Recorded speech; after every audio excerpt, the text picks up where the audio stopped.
श्रीमद् देवी भागवत पुराण। राजा महाविष और गंगा जी को ब्रह्मा जी का शाप। ऋषिगणों ने सूजी से पूछा, सत्यवती तो निषाद की पुत्री थी, फिर पुरुवंश शिरोमणि धर्मात्मा राजा शांतनु ने सत्यवती को अपनी पत्नी कैसे स्वीकार कर लिया। सूजी ने बताया, इक्ष्वाकु वंश में एक महाविष नामक प्रसिद्ध राजा हुए हैं। उन्होंने इंद्र को प्रसन्न करने के लिए 1000 अश्वमेध और 100 वाजपेयी यज्ञ किए, जिसके कारण वह स्वर्ग के अधिकारी बन गए। एक समय की बात है, राजा महाविष ब्रह्मा जी के पास गए। उस समय ब्रह्मा जी के सेवा में समस्त देवता पधारे हुए थे। उनकी सेवा के लिए महानदी देवी गंगा भी वहाँ उपस्थित थी। उस समय अचानक तेज़ हवा के चलने से गंगा जी के वस्त्र इधर उधर बिखर गए। गंगा जी को निवस्त्र देखकर सभी देवताओं ने अपने मस्तक नीचे झुका लिए, परंतु राजा महाविष उन्हें एकटक निर्भीकता से देखते रहे। गंगा जी भी राजा महाविष को एकटक देखती रही। दोनों की आंखों के मिलने से दोनों एक दूसरे के प्रेम पास में बंध गए। यह दृश्य देखकर ब्रह्मा जी के क्रोध की सीमा ना रही। उन्होंने राजा महाविष और गंगा दोनों को शाप दे दिया कि मृत्युलोक में जाकर जन्म लो। इसी समय 8 वसु अपनी अपनी पत्नियों के साथ वशिष्ठ जी के आश्रम पर पधारे। उनके प्रधान का नाम दो था। दो की पत्नी ने आश्रम में नंदिनी नाम की गाय को देखा। उसने अपने पति दो से पूछा, ये उत्तम कामधेनु गाय किसकी है? दो ने बताया, ये कामधेनु गाय वशिष्ठ जी की है।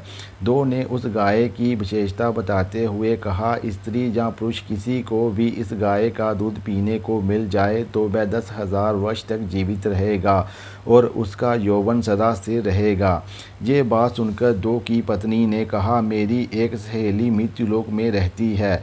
वह राजऋषि उशीनर की पुत्री है। आप मेरी उस सखी हेतु इस पुण्यमयी एवं इच्छानुसार दूध प्रदान करने वाली नंदिनी गाय को बछड़े सहित अपने आश्रम पर ले चलिए, और जब तक मेरी वह सखी इस गाय का दूध ना पी ले तब तक इसे वहीं आश्रम में रखिए। यद्यपि दो के मन में कोई पाप की भावना ना थी, परंतु अपनी पत्नी की बात सुनकर दो ने मुनि श्रेष्ठ वशिष्ठ जी का अपमान करते हुए नंदिनी गाय का हरण कर लिया। जब महान तेजस्वी वशिष्ठ जी पृथु आदि के साथ फल फूल लेकर अपने आश्रम पर लौटे तो उन्हें नंदिनी गाय नहीं मिली। इस पर उन्होंने ध्यान लगाकर देखा तो उन्हें पता चला कि वसुगण मेरा अपमान करके गौ को चुरा कर ले गए हैं। वशिष्ठ जी ने ज्ञात होने पर इस अपराध के लिए उन सभी वसुओं को मनुष्य योनि में जन्म लेने का शाप दे दिया। शापग्रस्त हो जाने पर वसुओं ने देखा कि गंगा जी रास्ते में जा रही हैं। श्राप के कारण गंगा जी का मन भी बहुत खिन्न था।